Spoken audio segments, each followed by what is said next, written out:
been requested by Mr. Sanjay Parekh to clarify something. Yesterday, regarding that Article 357 issue, I had said for his arguments, I had given a clarification. He felt that I shouldn't convey the impression that he tried to mislead the court. That was his interpretation. I mean, he appears before us every day. We would never make that. I said, of course, probably just I would clarify. I mean, all that fine print, sometimes this happens, but that's all. No, I want to say, Milord, I want to say something. I want to say, I looked into and sent it to Mr. Gopal Shankar Narayanan. Never make that assumption about No, not that, Milord. I say so. It's a question of interpretation. And I still feel that 357 doesn't exist. That's my impression, but I don't want to interfere now. I'll say so, Milord. Mr. Gopal Shankar Narayan have to resolve this over coffee or better. It's a question of interpretation by Gopal Shankar Narayan, interpretation by me. All that I wanted to say. I'll make it good, Milord, when my turn comes. In the rejoinder, I'll take 2 minutes. The broader whether 357 is there, and it doesn't change the that's correct. Side or the response on the other side. Yeah, that's correct. That's all. We seem to be at odds with each other. I seek your Lordship's indulgence. Yes, Mr. Attorney. For a small internal arrangement between us, and is there a need for a historical narrative and a part of documentations to be read through, which I don't propose to do, and placing certain propositions in the context of historical narrative. We have divided solicitor and myself. What I propose to do is just to flag the Lordship's consideration a summary of my written submission. I have my written submissions, but I want to place a summary just to take the court to what. Yes, it's available in my.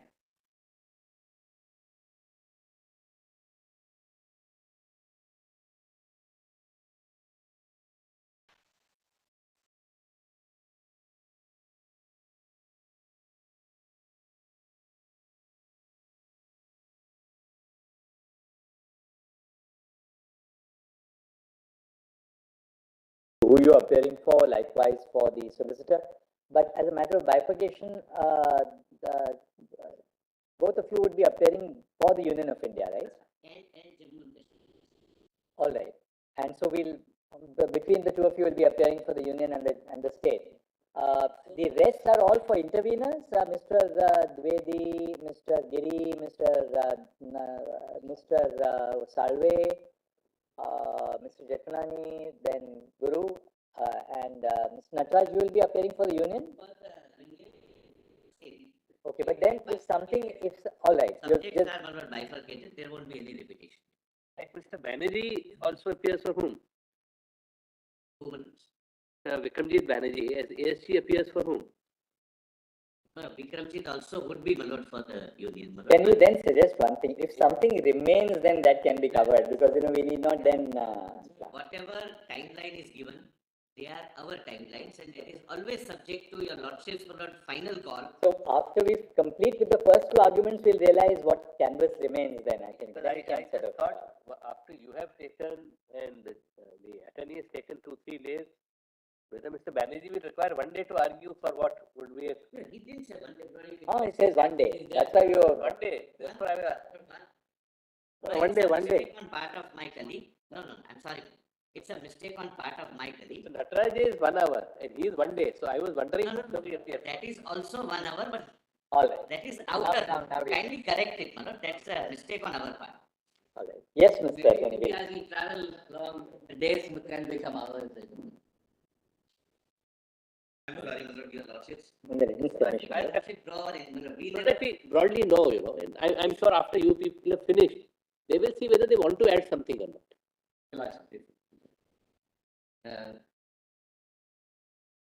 Before I begin reading my brief summary. For the summary of letter submission.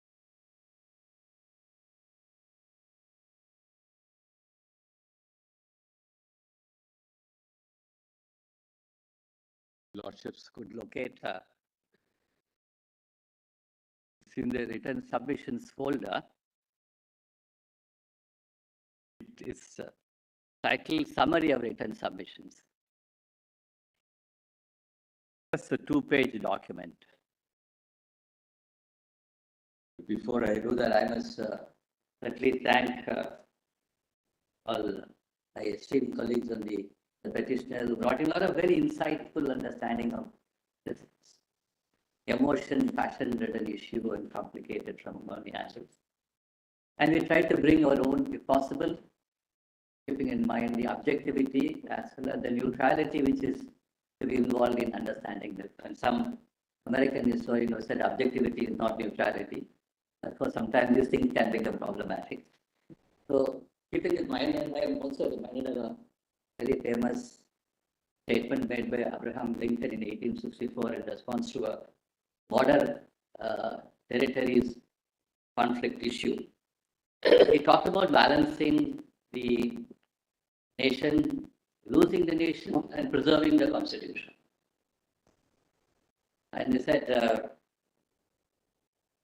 by general law, life and limb must be protected.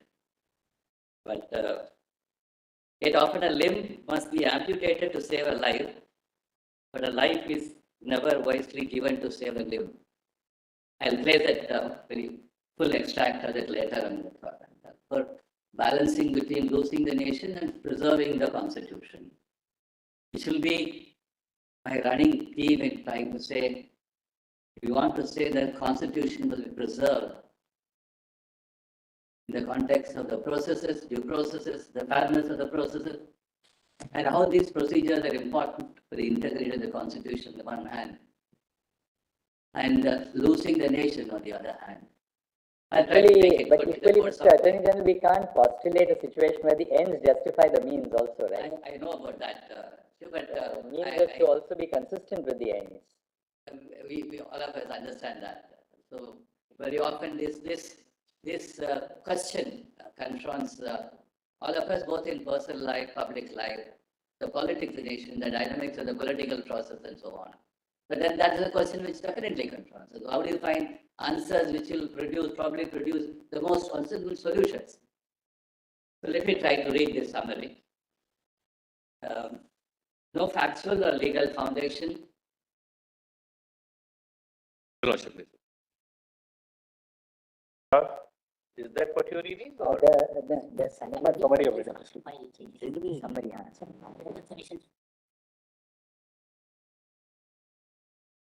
Copies.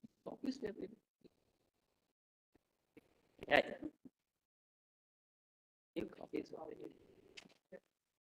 This side. Is there? You made it.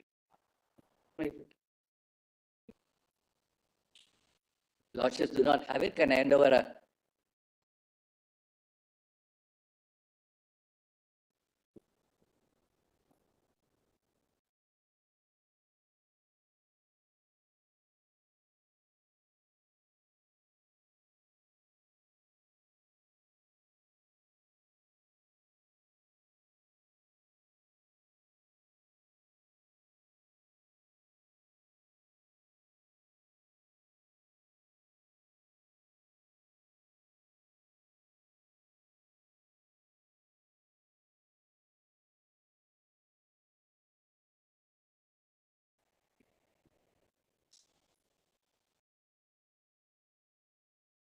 This call has got that page. Well, I proceed to read. Yes. Yeah. No factual or legal foundation for any sovereignty argument. On a combined reading of the instrument of accession and the proclamation, followed by adoption of Article 370, all trace of sovereignty, if any, were surrendered and disappeared. The constitutional integration process of the state of Jammu and Kashmir with the Union of India, howsoever sought to be brought about, was the only object of Article 370. All principles and procedures pressed into service for the above purpose will always be considered subservient to this purpose. The power and deliberation authority of the President under Article 370 to deal with it in any manner is neither lost nor removed by reason of its exercise over a period of time, nor it can be said that the provision erased itself without intervention by any positive lawmaking power. Article 370 was conceived and designed to aid the constitutional integration process on the same lines as it happened with other states. Its continued exercise over a period cannot be seen as a cloud over or a distortion of its original purpose. Any discretion exercised beyond its original purpose, seen as introducing room for whittling the constitutional integration or otherwise, can always be deliberated upon to bring about any changes in its contents or its abrogation. All judicial pronouncements in regard to Article 370 must be seen in the context of the challenges and claims placed before the court and their total view to be kaleidoscopically seen. Border states are a special class of territories of India, and their reorganization in Article 3 will deserve distinct consideration. The court will defer to the wisdom of Parliament in the choices of action relating to border states. The justiciability of decisions taken to deal with matters relating to border states may not be, as in the case of general run of reorganization of states or imposition of president's rule. The scheme and architecture of Article 356, which provides in regard to the sustenance of the fabric of the nation, will not be narrowed or compressed. The interim argument demanding course correction or linearly tailored and need not be touchstone for ex-ante tinkering with the undefinable state necessity potential of Part 18 of the Constitution. All instruments in aid of discharge of duty under Article 355, including the preamble to the Constitution, will be comprehended in the plenary power, Parliament, to engage in the reorganization scheme under Article 3. The plenary power to act under Article 3 is available even during rule under Article 356. Long-standing or similar measures in regard to reorganization are not precluded. The availability of power is distinct from any due process. A. Neither asymmetrical federalism nor any other federal features have been infringed. We'll try to make good all these arguments. No rights in relation to representative democracy have been taken away. Reorganization of states includes temporary or other rearrangement of rights to serve the integrity of federalism and the unity and integrity of the country. All rights are available for exercise only if unity and integrity are intact. The doctrine of necessity is flexible.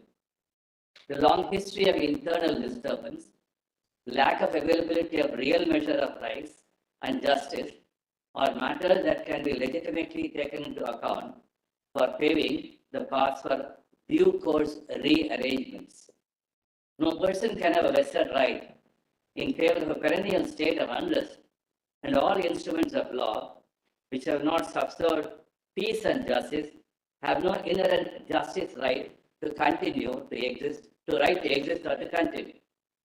However, it is submitted that all measures taken are within the due processes granted and to be pressed into service to act in exceptional circumstances. All steps taken under so-and-so are within the standard set of provision issued during President's rule, and nothing arbitrarily designed has been provided for. All arguments and fraud and power are therefore misconceived. That's a broad summary of my submission. Just before the solicitor takes over, as part of the paragraph 7b, the last few sentences, so I looked into all the presidential proclamations, running into 120 of them, and particularly in regard to Jammu Kashmir. The suspension of provisions of Article 3, the two provisos, and various other provisions in the Constitution of India, or in terms of a convention that the presidential proclamation follows. So no deviation has taken place as far as this particular presidential proclamation is concerned. So such as therefore either a fraud on the Constitution is completely misconceived. I'll try to make the documents referring to the documents. So I just want to play this summary to show that the due process has been followed. There is no deviation from due process. fall within the legitimate aims and objects of what they took orders for to achieve, and the Reorganization Act also falls within them. Thank you very much, Mr. Attorney General.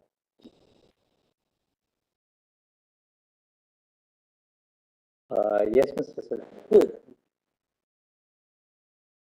Great, please, Your Lordship.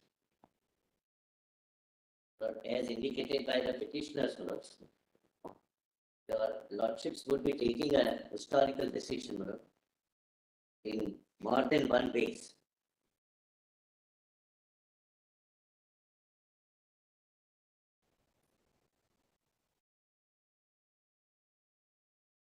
But first, this is for the first time, after 75 years, that your lordships would be considering that the privileges with which the residents of Jammu and Kashmir have been deprived of till date, have been conferred.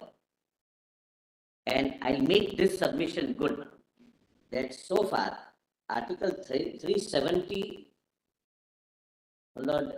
functioned as a detriment between the welfare scheme flowing from the center, the constitutional right flowing from the center, and the residents of Jammu and Kashmir.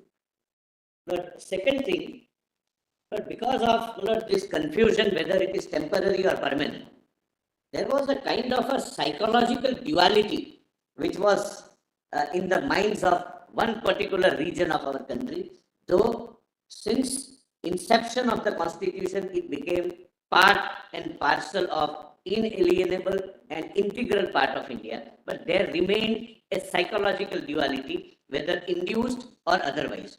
That, my lord, your lordships would end. Judgment going either way, my lord, that position would end. And third, my lords, Mr. Solicitor, the first one, can you just in a sentence again formulate it? I somehow missed the first one. Yes. So your lordships would find at the end of, I don't want to interrupt my learned friend Malad, but the new volume has been added.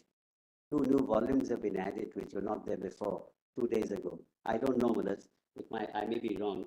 I have no objection, Malad, but I just want to point that out. It was added with the permission of the court before 6 days. It was added, that's all I'm saying, Malad. The written submissions are new. I am not object to any of that because I don't believe in objecting to materials which are relevant for the court. No, that's the court told me. permitted. We mentioned, Your Lordship. I'm not disputing. You may have mentioned. I'm just saying, Malad. I have still no objection, Malad. Volume 3 are your submissions, Mr. What, Malad, Your Lordship, my Lord, the Chief Justice would recall, Malad, what we have done is my submission, the submissions of the learned attorney, and Lord, all our submissions are placed in one volume. Our submissions, Lord, were new and detailed after, Lord, hearing them. And thereafter, Lord, in a chronological order and with continuing pagination, they form part of volume number. On Monday, when the solicitor mentioned in the morning, you informed us that the list of dates which has been filed by Mr. Sibal. Yes, that is incorrect. You are adopting the same list of dates, but where you are adding something, yes, you are putting it all together, so we don't have to flip between list of dates. Written submissions are all new here. This are all new. I am not disputing. I still am not disputing. I believe. I still will not dispute. And I am just saying, Malad. Then let's start, my lord, because I am only saying, Malad, I was not allowed. That's all. All these are all new. But I don't mind, Malad. We'll answer. What we had, when he mentioned on Monday morning, I think we asked him whether your notice has been given to everybody, and solicitor said yes. At that stage, I told the solicitor, instead of having 5 different list of dates, work on the list of dates which Mr. Sibal has submitted. I'd also mentioned it in the course of the hearing. That's right, sir. And in that list of dates, add what you are adding separately, so that we know what has been the addition by the Union of India. not only that. All of us have one master list of dates. That becomes much easier.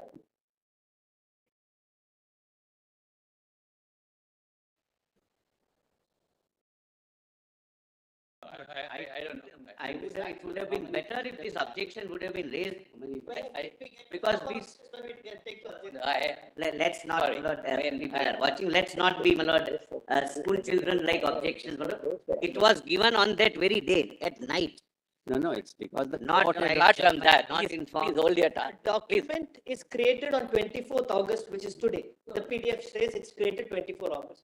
So I don't know how it would have been mentioned. Mr. Prasanna, anyway, Malad, I think we should go on with the hearing. I'm not objecting. Let's say. You object and thereafter you are saying I am not objecting because I was told that I should not be able to add anything. I had only put some just 5 pages. Whatever is, Assuming that your submission also, it would have resulted in many more people. That's why, Malad, I didn't press it. I don't think we should go on this. But even that has been taken note of. That's all I'm saying. Mr. Gopal Shankar Narayan was here from day one.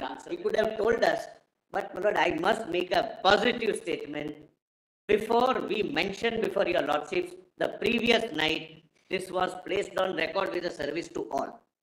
They were aware and my lord, they knew that this is the master list of dates which all of us on this side will rely upon. But may I clarify? One second.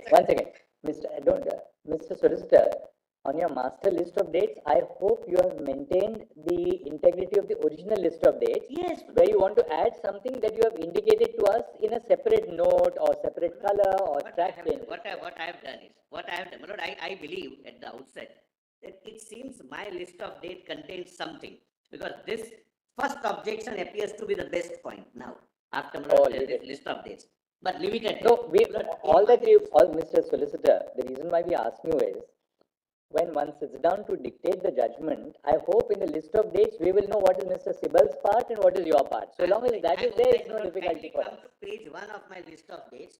So long as it is there, we accept your word for it, but so long as your juniors have prepared it in that way, there's no difficulty. Mr. Sibal's submission are incorporated in that general common list of dates in italics in blue color, saying KS means that's the list of dates of Mr. Sibal. And whatever you wanted to add, you've added in a separate font or whatever, then there's no difficulty. Nobody has any issue with the list of dates. It's just that they are filing something, they should tell everybody. What has been done today is there are 107-page list of dates which is filed. Mr. Prasanna knows everything was served. This is what a nodal council is supposed to do. Yes. So, I'm please a moment. The learned solicitor's written submission, apart from the list of dates, has somehow ballooned from 18 pages to 139 pages. And a lot of it in very fine print. Now, I mean, I'll put it a para. airdrop 3 minutes ago, 5 minutes ago, I got it from airdrop. Huh? So, But from Mr. Prasanna, not by me. sure, if you're nobody, when Mr. Sibal says he has no objection, there's But from your nodal council, he gave you date, my lord. Yes, may I clarify? Mr. Prasanna is trying to say something for last 5 minutes. Yeah, Mr. Prasanna. Yes. My lord. Just 1 second. Let's have a word from the young junior here. Certainly served last week, Your Lordship. I had not been informed that it had been allowed by the court, which is why I could not circulate it forward. So that was. So It was uploaded on Sunday night. The lordships can check up now. Everything, my lord, is possible to be ascertained and verified. So say that it was emailed to him on Sunday night with a copy to Mr. Prasanna. Yes, my lord. Yes, that's correct. That's In correct. fact, it It was should- not I don't circulated find because it fault had with not it. been allowed by the Say court. that That is it not has something come. that I had been informed that it had been allowed by the court. That was where the case. My lord, my first point, my lord, why your lordships, my lord, judgment is going to be a historical judgment is this. My lord, after going through, my lord, the facts which we will point out on this side, your lordships would be satisfied that large number of fundamental rights and other rights will be now conferred upon the residents of Jammu and Kashmir. And they would be fully at par with rest of their brothers and sisters of this country.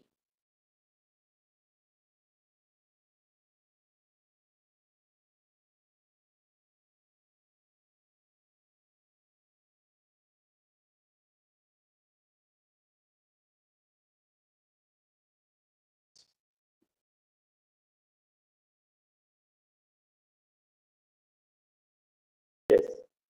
But number two, but because of, I'm sorry. because of the ongoing confusion, which according to us there was none, but because of the ongoing confusion whether this provision is temporary or it has become permanent, etc., there was a psychological duality amongst the minds of the residents of Jammu and Kashmir that was being taken disadvantage of by, I would say, my lord, interests not inimical to India. That would be settled once and for all, whichever way your lordship decides.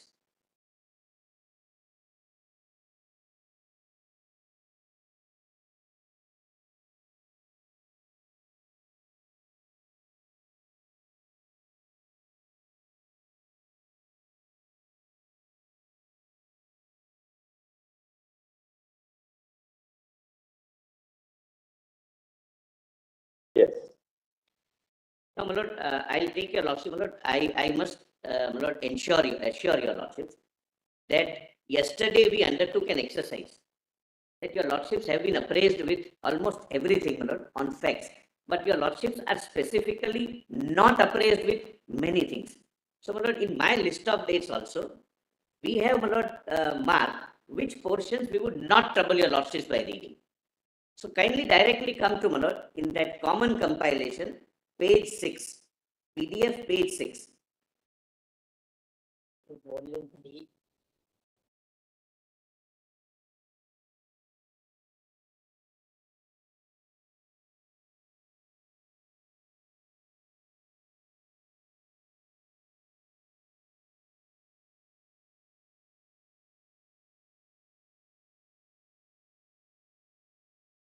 This is only for one reason, my lord, I am reading this part.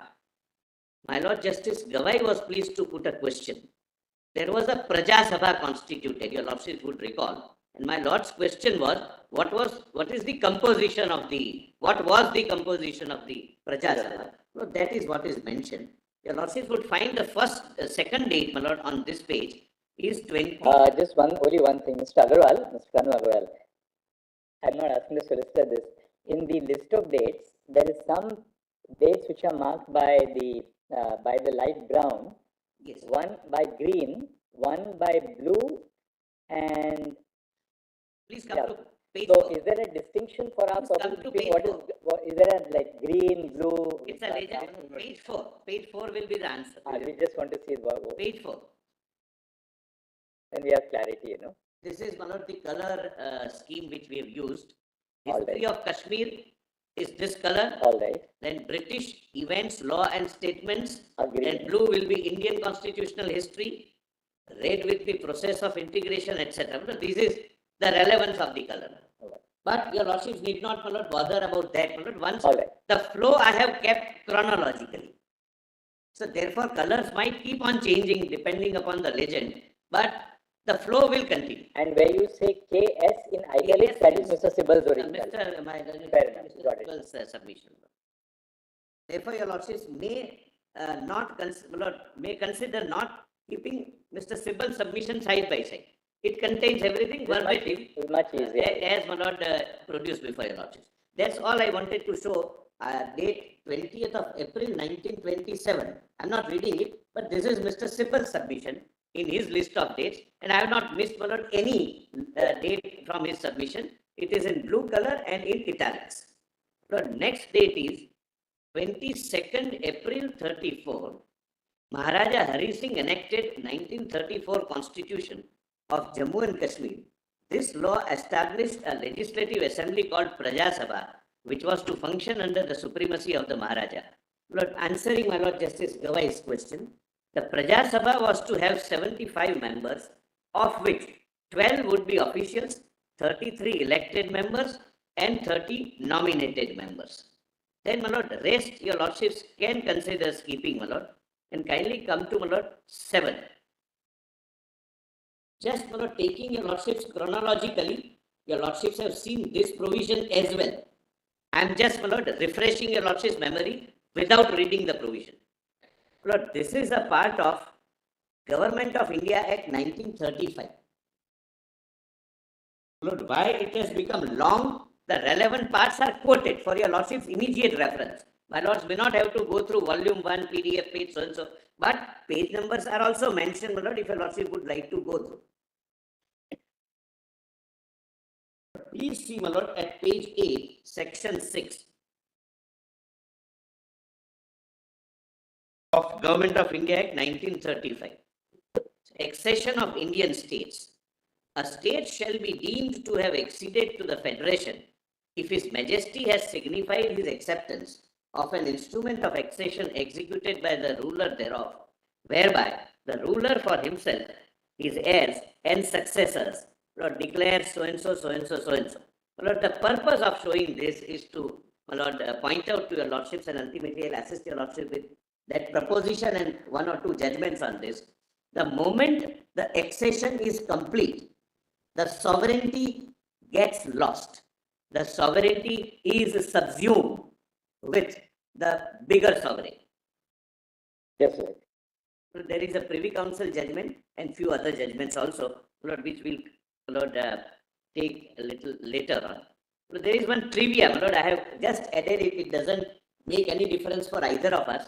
But as, my Lord, we attribute the Indian Penal Code to Lord Macaulay, Lord, this entire exercise of 1935 Act was done, my Lord. He was the author virtually of this, my Lord, Sir Samuel Hoare. One of the unsung heroes, my Lord, in the history of Indian partition, but it was he who drafted this. It has no bearing on the main question. Then, my Lord, I have reproduced the... Actually, Mr. Solicitor, you may also read section 5. Yes. Because what is the importance of accession? That section 5.1 gives us. Yes, I wanted to read, Yes, but I thought your Lordship may have read.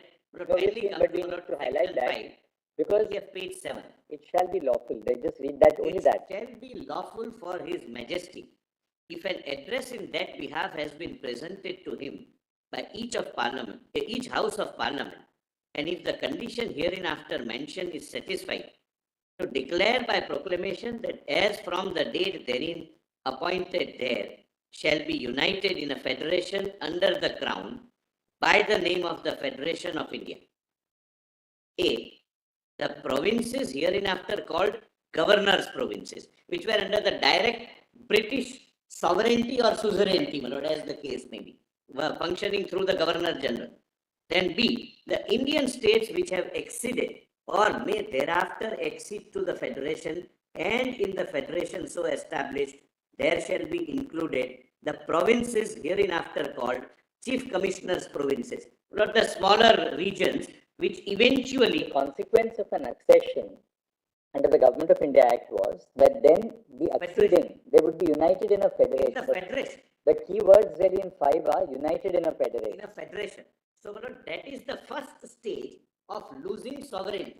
The moment you sign accession and it is accepted. But you'll have to at some stage deal with the argument which they have urged that sovereignty itself has an external component and an internal component. External component was lost, internal sovereignty still remained. That's the argument, my Lord. We are conscious of that. And, my Lord, I'll also bear in mind your Lordship's very, very pertinent observation that ends may not justify the means. I also show to your Lordships the means adopted strictly within the constitutional parameters and as per various judgments of your Lordship. But that's, my Lord, after, my Lord, the factual chronology. Thereafter, your Lordships, my Lord, kindly come to page 9, 1939. But this is also crucial. The Indian National Congress's formal stance was that the princely state must join independent India on the same terms and with the same autonomy as the provinces of British India, and with their people granted responsible government. As a result, it attempted to insist on the incorporation of the princely states also into India in its negotiations with the British. So we were, as Lord British India also, our leaders were already negotiating that princely states should also come at par with the provinces, British provinces, which were already under the suzerainty or sovereignty, as the case may be, of the British. Then, my lord, 7th September 1939, Jammu and Kashmir Constitution Act 1939 was issued by Raja Hari Singh. It established a council with a prime minister. Lord, why, Lord, I'm reading this, Lord, I'll just paraphrase this argument. Lord, why I say this? Lord, substantial arguments, Lord, were made that there were no constitutions. Jammu and Kashmir had a special place in the geographical British India because that was the only part which had its own constitution in 39. But that is factually incorrect. There were 62 states which had their own constitutions.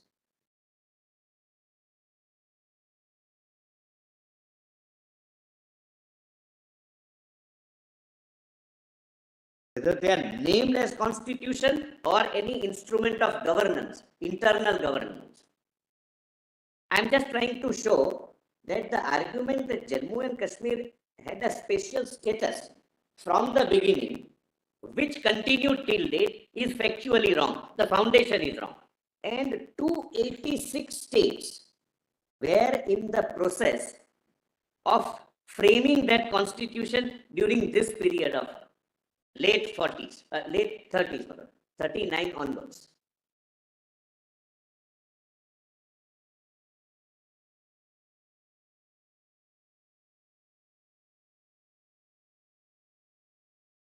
As a matter of fact, but eminent councils of the day, those days, were not engaged to help the princely states to draw their constitutions. I am not going into that detail, that's not relevant, but one of the, when we researched this, Aladi Krishnaswamy Iyer, who was considered to be one of the top ranking councils, was engaged. His fees were not found to be, the problem was there at that time also. By one state called Rewa in present Uttar Pradesh, I'm sorry, Madhya Pradesh. And therefore, my lord, he was requested not to continue because it was found to be too exorbitant. My lord, please see, my lord, from where do I get this? My lord, PDF volume 16, document volume 16, I'm sorry, document volume 16, PDF page 574.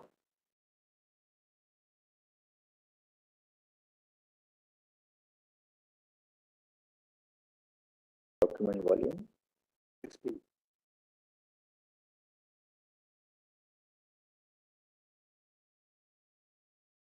So this is a research paper by a very eminent professor of Yale. He has done at 584 directly, because this is history. I may not trouble your lordships beyond a point, but 584. The running page would be 10514.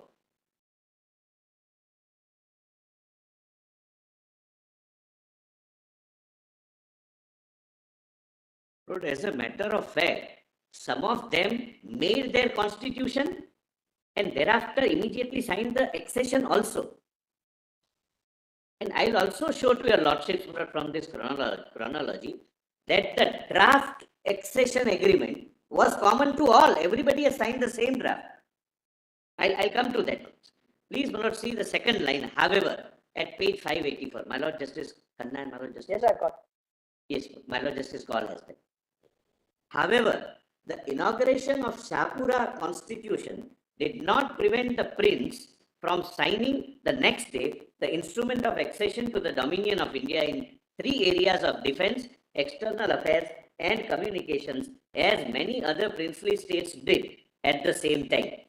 Next para, kindly come some 5th or 6th line from the top of the unnumbered second para, Manipur. Your lordship would find Manipur. Does your lordship get Manipur? Manipur in the northeast adopted a constitution which on 26th of July 1947 provided for fundamental rights and separation of powers and recognized the Maharaja as its constitutional head. Maharaja of Patna declared the setting up of a representative constitution making body on 24th October 1947. Just as at the moment when the first draft of Indian constitution was ready, that same month, M.R. Jaikar, until the previous May, a member of the Constituent Assembly, advised Gwalior State Constitutional Reforms Committee not to depart in their proposed constitution from the model now in vogue, for instance, at Mysore. This pattern of general steps towards constitutions based on principle of representative government was repeated in numerous other princely states. These included Ond, Banswara, Bauni, Baria, Baroda, Barwani, Banaras, etc., etc. The list goes on and on and on. I am not reading it because the names are not relevant. And this is whole length and breadth of the country. They were making either having their constitution or making their constitution. Well, Lord, why? I just, Lord, we were just, Lord, examining why these three subjects are kept, Lord, even by them to themselves, Lord, namely defense, communication, and, Lord, foreign affairs. The reason was, answer. There is a small princely state. It can't have its own army. Communication means the British had laid postal services and Britishers have also laid railway lines. So that communication was crucial, and every state can't have their own communication system for intra-princely state communication. And foreign affairs, obviously, they would like the greater power to control. That was basically the idea. Thereafter, as I go on, the Lordships would be satisfied that ultimately everything started getting subsumed, and there are discussions. Once Article 1 comes into force with first schedule, all states which became part of the first schedule came to be governed by the Constitution of India, and the only sovereign which remained was we, the people of India. Now kindly come back to my I'm sorry, last line, last line, I'm so sorry. In that page 585, first para, last line. So far as we have traced, your Lordship gets, it's somewhere, fifth line from the bottom of the first unnumbered para. So far, your Lordship gets, so far we have traced 62 states that framed their own constitution and 286 others that were involved in making constitutions for union of states, which shaped the new constitutional landscape. This fact has gone largely unnoticed in the study of India's constitutionalism. So, my Lord, first, why I am pointing out the basic argument that Jammu and Kashmir was the only princely state having its constitution and therefore was getting a separate treatment is factually not found well founded.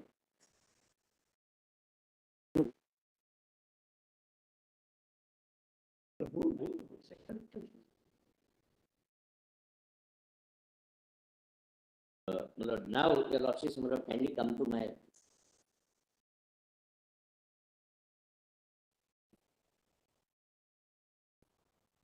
Lord, kindly come to page 10.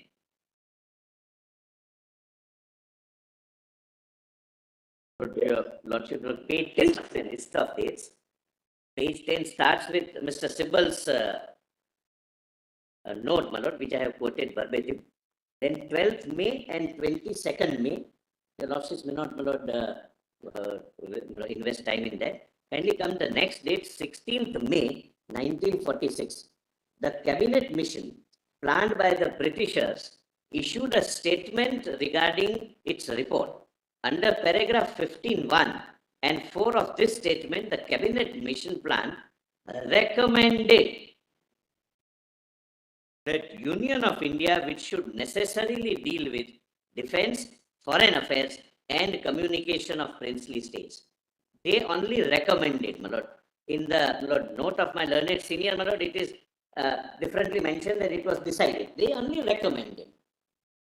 Lord, thereafter, my Lord, page 11. Just a few weeks before becoming the vice president of the interim government, Jawaharlal Nehru clearly stated that no princely state could prevail militarily against the army of independent India. This is one of the first step for unification of the Federation of India, which eventually became Union of India. This is July 46. On 9th December 1946, Constituent Assembly of India was formed. But there is no dispute on this date. Lord, Jammu and Kashmir had 4 representatives, including late Sheikh Abdullah. But the relevant parties, when more and more princely states started acceding and accepting the Constitution of India, their representatives also kept on being added, and they started participating in framing of our Constitution.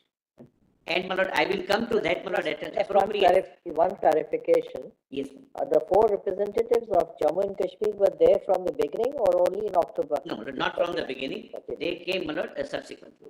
49, I think they came. Yeah, yes. 49, my lord. 49? It comes, that date will come. June 1949. Yes, that date will also come. And I may, my lord, at the outset, my lord, just flag it. It would come in the chronological order. All these states who eventually became part of the Union of India had their differently worded instruments of accession. Some of them have said that taxation would be within our domain only. But thereafter, my lord, as the legislative and the constitutional history progresses, this is how countries are formed. When, my lord, we have more than one federal unit, and it's unlike American federalism where they entered into a contract to form the union. We didn't adopt, my lord, that model in a very wise, my lord, foresight of our forefathers. That they did not choose that option. They voluntarily started joining and participating in the process of constitution making. Then, my lord, January 1947, Nehru, in his capacity as the vice president of the interim government, which included both present-day India and Pakistan, clearly said that independent India would not accept the divine right of kings. So this is January 1947. The stand of India and the party which led the freedom struggle was, we will not accept divine right of kings. We are going for a democratic setup. And that stand remained consistent, as I'll point out. 22nd January 1947, the Constituent Assembly of India adopted objective resolution. But my learned senior, my lord, read only one part, my lord, which is para 3.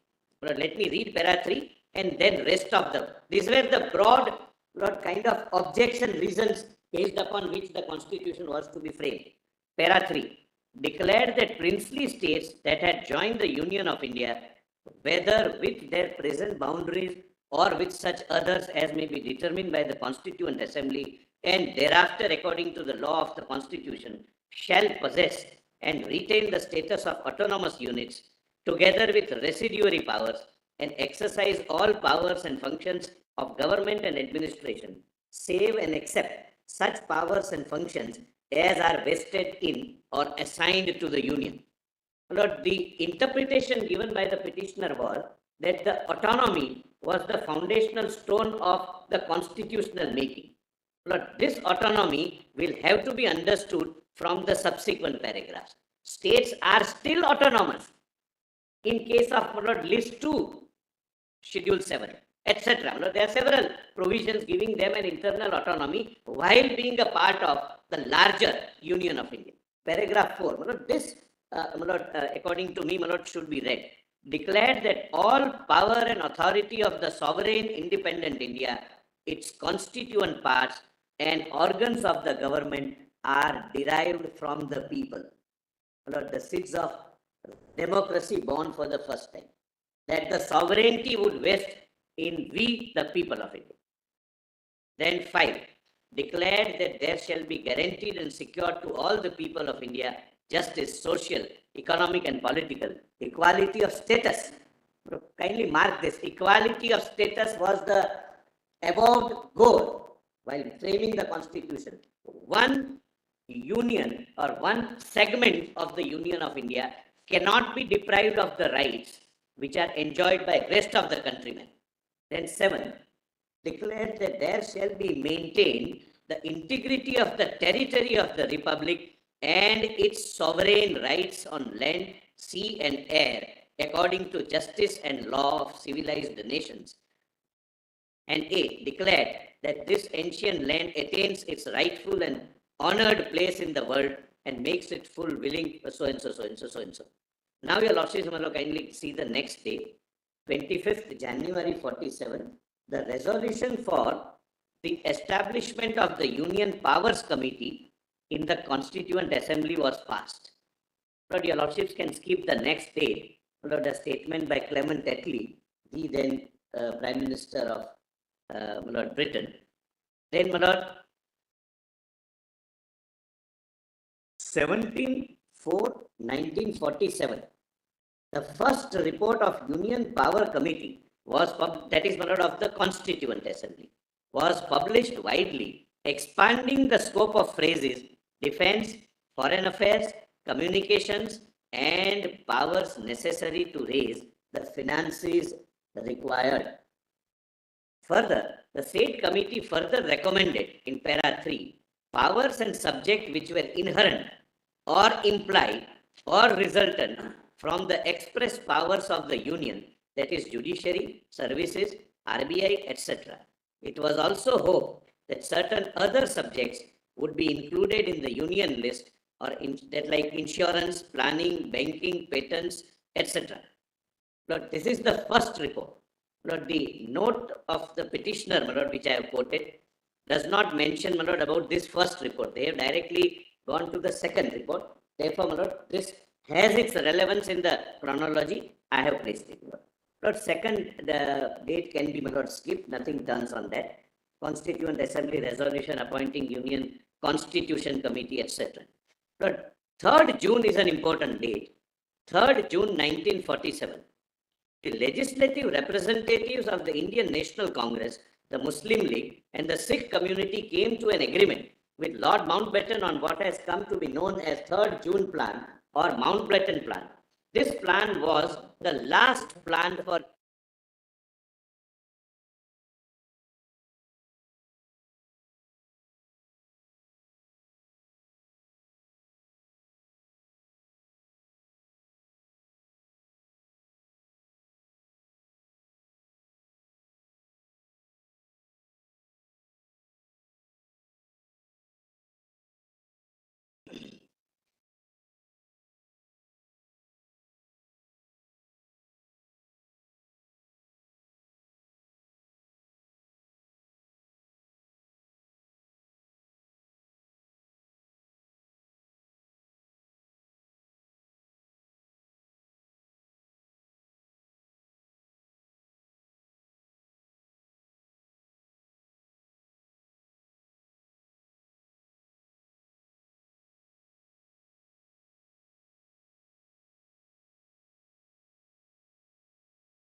Lord, all these facts, Lord, would be necessary as a process of connecting the dots for me to, Lord, persuade your Lordships to reach a particular conclusion. Even otherwise, whichever way, Lord, your Lordships would like to ultimately decide, these facts would be relevant, Lord. Therefore, Lord, I am placing only those facts which are relevant, Lord, to the issue.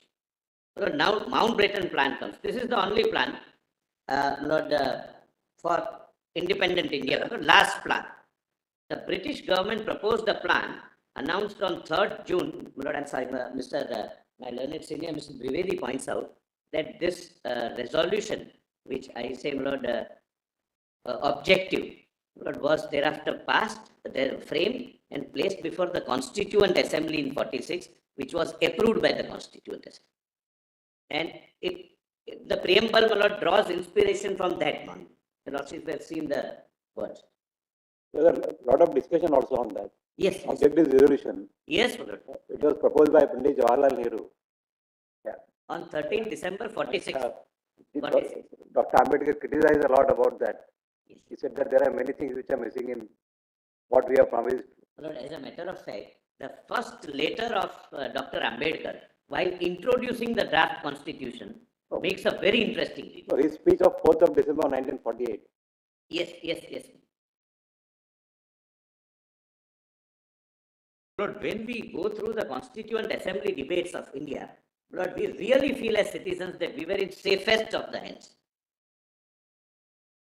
Lord, now this proposal contains, Lord, these principles. Principle of partition of British India was accepted by the British government. Then second, successor governments would be given dominion status. Autonomy and sovereignty to both countries, that is India and Pakistan. Then fourth and fifth is relevant. Both can make their own constitution. And fifth, princely states were given the right to join either India or Pakistan. Princely states had no option to remain independent under this plan. It comes thereafter in 1947, but Lord Mountbatten advises the Crown of the Chamber of Princes that it's not viable for most of you. You can't survive as independent units. But in this plan, they could join either Pakistan or India, depending upon several factors, but mainly the factor of geographical proximity. For example, hypothetical example, Delhi can't join Pakistan because of the land route not being available, etc. Now, my lord, next date, 27 June, your lordships may, my lord, skip, June 47. After the announcement of June 3rd plan, Lord Mountbatten spent 4 days discussing the situation of Jammu and Kashmir with the Maharaja of Jammu and Kashmir and clearly explained that independence of Jammu and Kashmir was not a feasible option.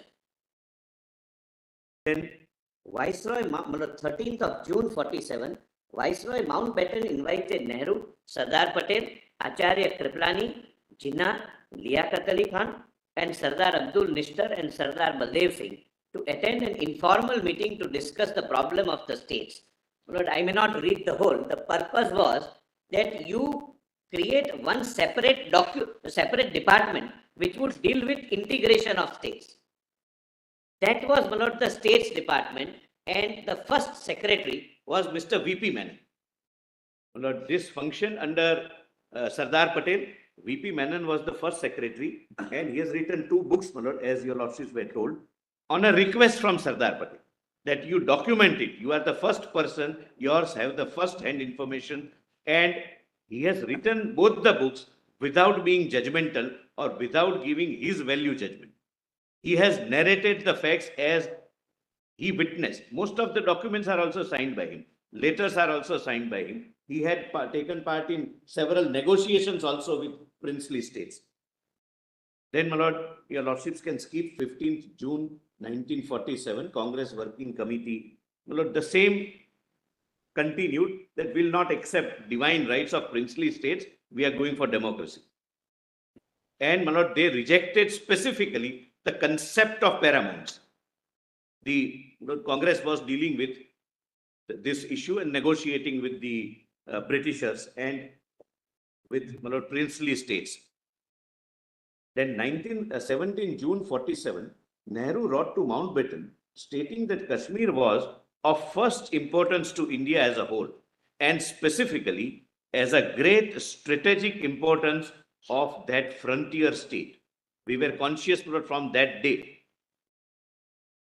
Then, my lord, 18th June, Mountbatten urged on the Maharaja and the then Prime Minister of Jammu and Kashmir, Sri Kak, not to make any declaration of independence. He also pressed them to take measures to ascertain the will of their people and to announce their intention to send representatives to one constituent assembly or the other, that is Pakistan or India. The State Department, he told them, were prepared to give an assurance that if Kashmir joined Pakistan, this would not be regarded as unfriendly by the government of India. The Maharaja allegedly replied to the same by stating that he would never accede to Pakistan, as they were setting up a theocratic state. Mountbatten pointed out the dangerous situation in which Kashmir would find itself if it did not have the support of one of the two dominions after 15th August. Well, this is by Narayani Basu and V.P. Menon's book. Well, they have reproduced. Well, we have, Lord Narayani Basu was, I think, granddaughter of V.P. Menon, and a very seasoned bureaucrat, subject to correction. The second part is subject to correction. Then, my lord, the State Department is formed.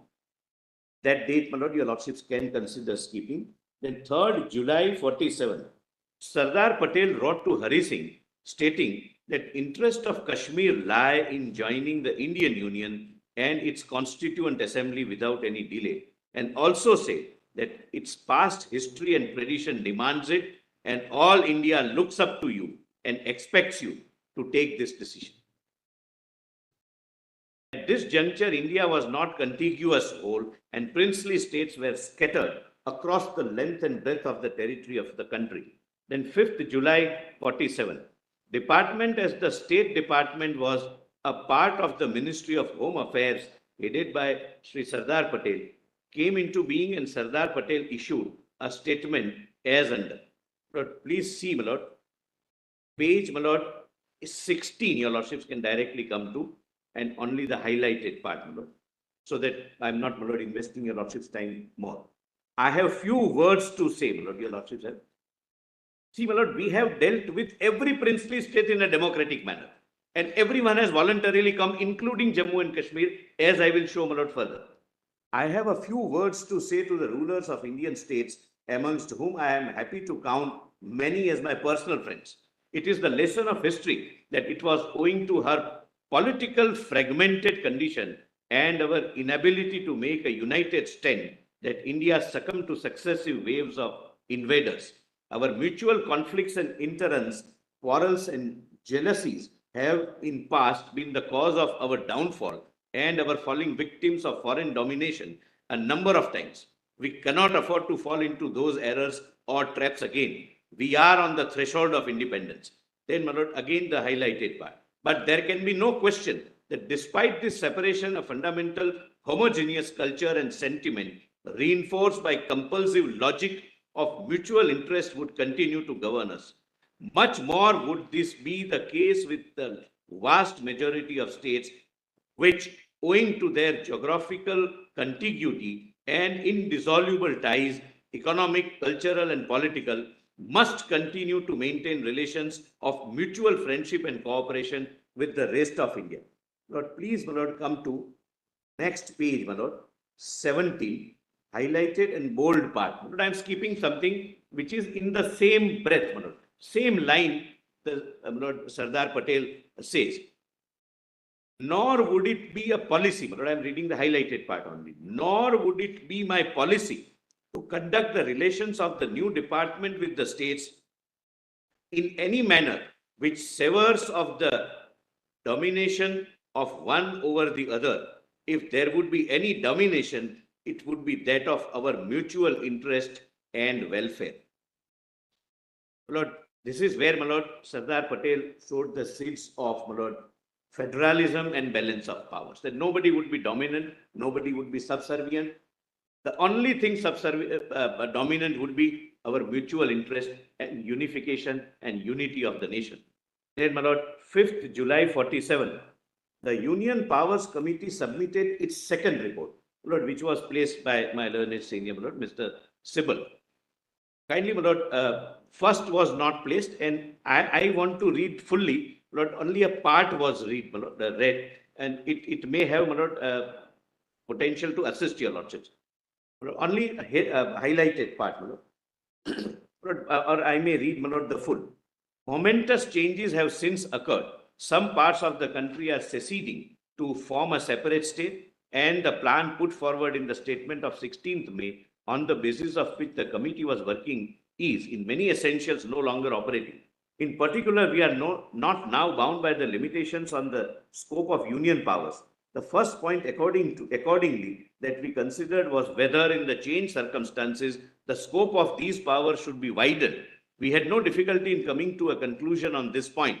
The severe limitation on the scope of central authority in the cabinet missions plan was a compromise accepted by the assembly much, we think, against its judgment of the administrative needs of the country in order to accommodate the Muslim League. Now that partition is a settled fact, we are unanimously of the view that it would be injurious to the interest of the country to provide for a weak central authority which would be incapable of ensuring peace, of coordinating vital matters of common concern, and speaking effectively for the whole country in the international sphere. At the same time, we are quite clear in our minds that there are many matters in which authority must lie solely with the units.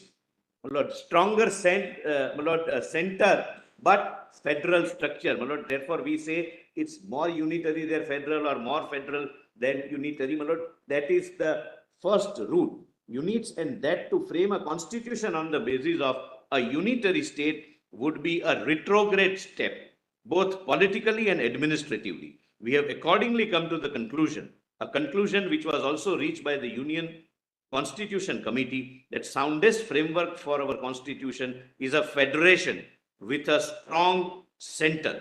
In the matter of distributing powers between the center and the units, we think that most satisfactory arrangement is to draw three exhaustive lists on the lines followed in the Government of India Act 1935, that is, federal, provincial, and concurrent.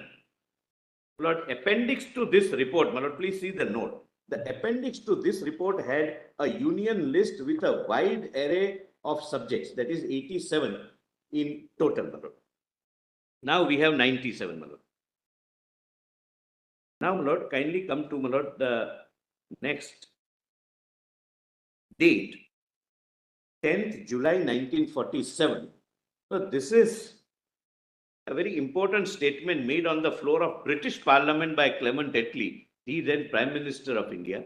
This is not available otherwise, but in one of the recent judgments of the British court, where, my Lord, there was a dispute regarding properties of Hyderabad's Nizam. Lord, this is quoted. He had transferred some $1 million and there was some dispute between High Commission and Nizam. That's not relevant. From there, my Lord, this quotation, my Lord. My Lord, at the foot, my Lord, I have underlined. I'll read only that part. A feature running through all our relations with the states has been that the Crown has conducted their foreign relations. They have received no international recognition independent of India as a whole. With the ending of the treaties and agreements, the states regained their independence. They had treaties with British government with regard to communication in terms of postal, railways, etc. Everything was come to an end. But they are part of geographical India, and their rulers and peoples are imbued with a patriotism no less great than that of their fellow Indians in British India.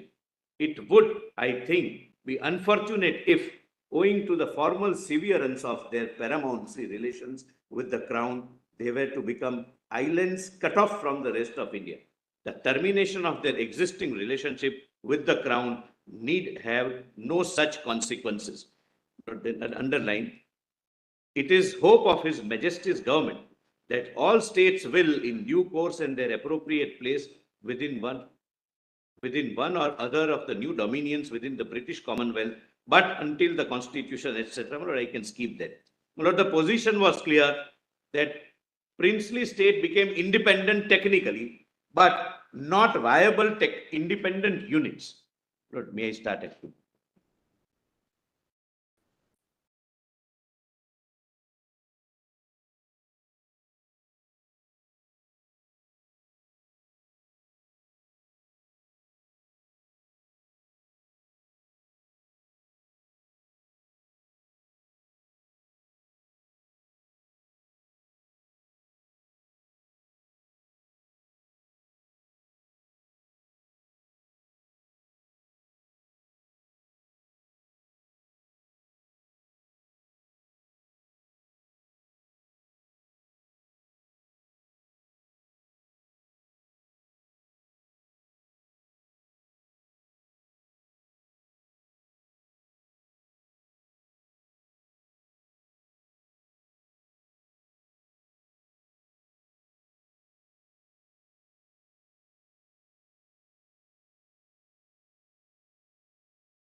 So sorry, I was with the advocates on record. They have some practical issues about filing, office. So I just with them and it took time.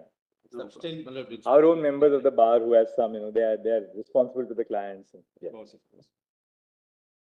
I was on page 21. I can, my lord, again reiterate my assurance. Whatever may not be necessary for your lordship's perusal, I am skipping it. Why keeping it there, my lord? But page 21, 1947. This would be, my lord, another landmark. Therefore, I must not bring to your lordship's notice. Under section 9 of the Indian Independence Act, the Governor General of India issued India within bracket Provincial Constitution bracket over order 1947. What I have quoted is section 6. Section 5 I have not quoted. I'll just paraphrase it. It merely defined the territories and included within it the exceeding states also, exceeding states. Your lordships can, my lord, have a note. Page? Volume 12, my lord. Document volume 12. PDF page 103. PDF page 21, I think. I'm sorry, your lordships are asking about the page of the note? Yes. Page of the note, page 20 or 28? 21. 21, I'm sorry. Page 20, my apologies. I thought your lordships are on the line.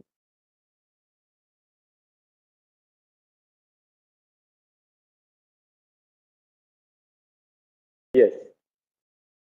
But section 5, my lord, I am on 1947.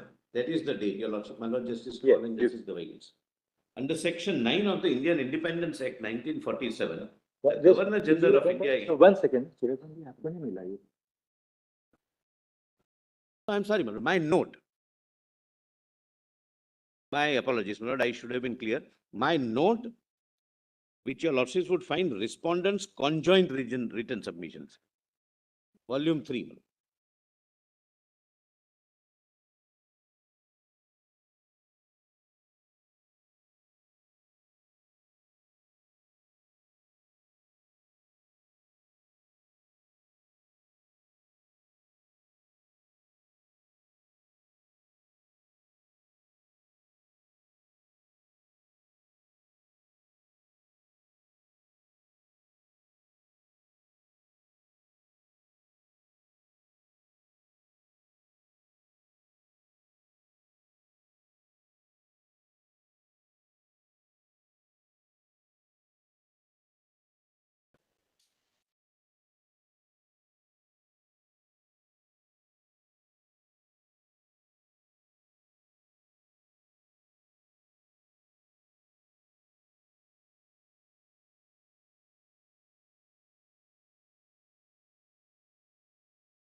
But there were two sections incorporated. Section 5 I have not quoted. I just paraphrase it. It defined territories and included within the term territories exceeding states also. That's all. The lordships would like to note the page number and it's document volume 12, page 103. Now, my lord, the system of accession of Indian states. That was section 6 of this order of 1947. Please see, my lord, 1. May I, my lords? An Indian state shall be deemed to have acceded to the dominion if the Governor General has signified his acceptance of an instrument of accession executed by the ruler thereof, whereby the ruler on behalf of the state declares that he accedes to the dominion with the intent that the Governor General, the Dominion Legislature, the Federal Court and any other Dominion authority established for the purposes of Dominion shall, by virtue of his instrument of accession, but subject always to the terms thereof.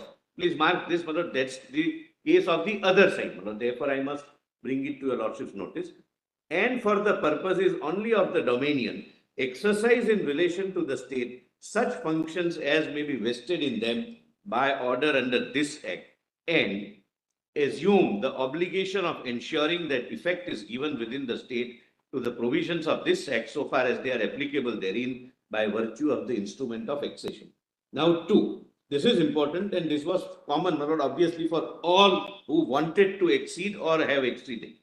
An instrument of accession shall specify the matters which the rulers accepts as matters with respect to which the Dominion legislature may make laws for the state, and the limitation, it should be the limitation, there is the limitation, and the limitations, if any, so which the power of the Dominion legislature to make laws for the state and exercise of the executive authority of the Dominion in the state are respectively to be subject. But this is my submission and my reading, but an attempt to ensure that unification becomes as difficult as possible, because everyone were permitted to put their own terms and conditions.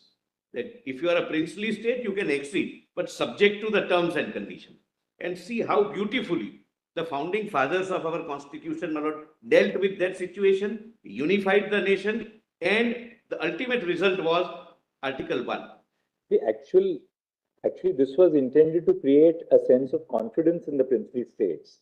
You are not losing everything.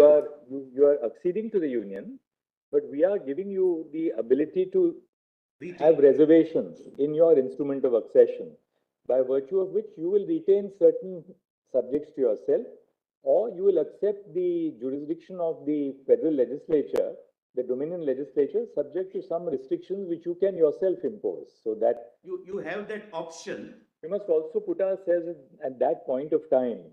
The Union of India wanted these princely states to come into the fold. But at the same time, we gave them that assurance that you can today decide that you will give only certain subjects to the Dominion legislature. That can be, I think, a better way of reading it. And that's why, Sardar Patel says that the basic theme, the underlining theme would be mutual interest and welfare. Just as an aside, these instruments of accession, the draft, was there a model draft? Yes, that is coming. And that was prepared by the Department of States, or who prepared that draft? That is next day. Right. That is next day. And that was common for all.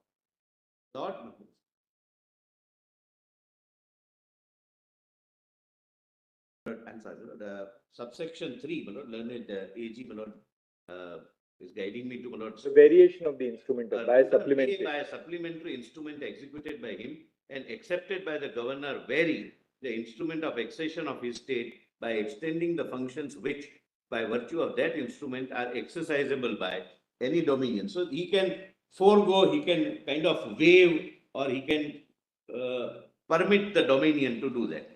Then Lord Mountbatten, speaking to the Chamber of Princes as Crown representative on 25th July, negotiating committee constituted of 10 rulers and 12 ministers of princely states. This apparatus had in fact been decided upon after heated political debate. Full statement at so and so. I am not reading it, but note, in this process, a model draft of instrument of accession was made. This draft is signed by all princely states of Jammu, and Jammu and Kashmir has not signed any instrument of accession, either special or having any different version at this stage. Now, my lord, India attained independence. So, your lordship would like to see the draft, my lord? That would be. No, that's okay. That's all right. It's not. We need not break the flow. Page 23.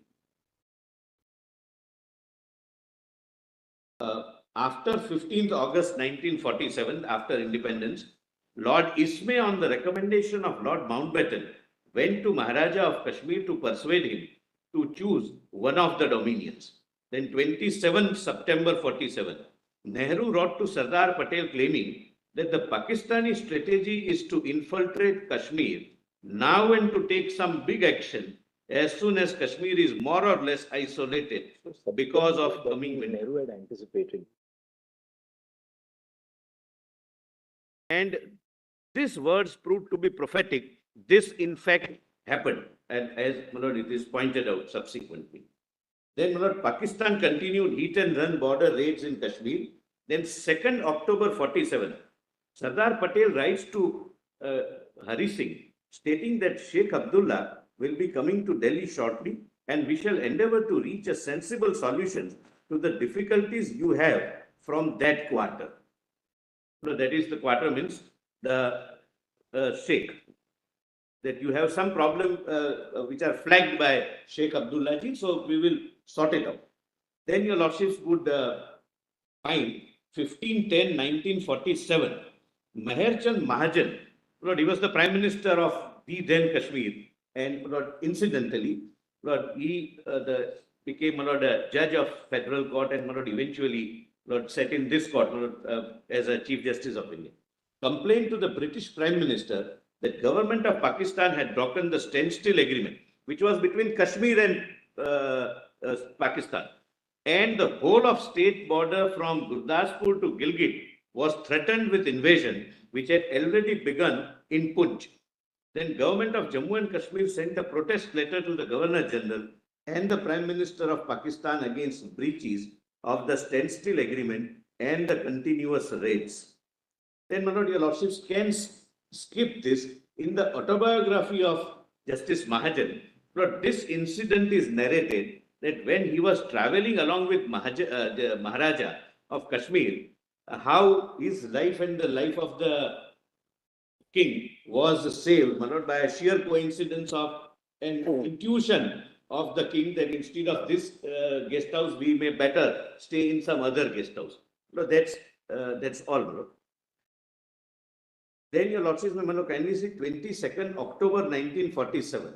All-out invasion of Jammu and Kashmir started, consisting allegedly of local tribesmen. The other side also, my lord, repeatedly said that there were tribe leaders who were conducting raids. I'll point out the contemporaneous letter written by the king to the government of India. And my lord, Sri V.P. Menon. The raiders destroyed the Uri Bridge and captured Mahura powerhouse, which supplied electricity to Srinagar, which plunged Srinagar into darkness. It was announced that they would reach Srinagar within 2 days.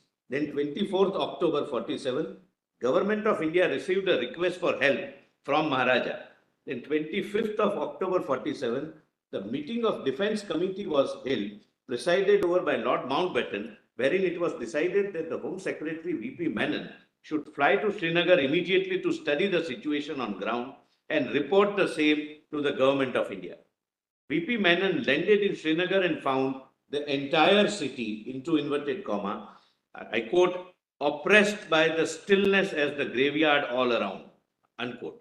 Sri Menon met the PM of Jammu and Kashmir, Sri Meherchand Mahajan, who appraised Sri Menon to the perilous situation and pleaded the Government of India to come to the rescue of the state. Then 26th October 47, the next morning Sri Mahajan called Sri Menon that there were rumors that raiders had reached Srinagar. Sri Menon and Sri Mahajan flew back to Delhi. Sri Menon went straight to the meeting of the Defence Committee and reported the impressions of the situation and pointed out the supreme necessity of saving Jammu and Kashmir. It was pointed out by Lord Mountbatten that till the time Jammu and Kashmir does not accede to India, it would be improper to move Indian troops, and accession would be the only basis which would rightfully give the right to Indian forces to retaliate against the invasion of Kashmir. After the meeting of the Defence Committee, Sri Menon and Sri Mahajan flew to Jammu and woke up the Maharaja and informed him of the developments that had taken place in the Defence Committee meeting. Maharaja desired to accede, reiterated his request for military help, and further informed his intention to set up an interim responsible government. Then your lordships may kindly come to this letter sent by, contemporaneous letter sent by the king to Sri Menon, that is volume 1, document volume 1, page 7. This would be, relevant for your lordship's assistance.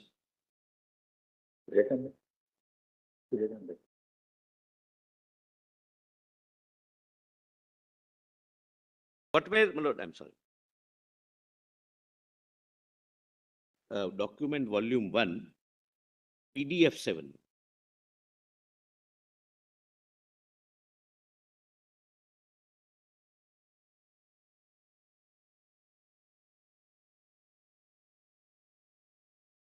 We've actually read this letter where the Maharaja says that, he had not decided whether to be independent or join the That Dominion. was the only part which was read, my lord. I would like your lordships to read, my lord, at page 8, 2 paragraphs, my lord, which were, my lord, not. Yeah, he refers to the mass infiltration and other things. So kindly see the first.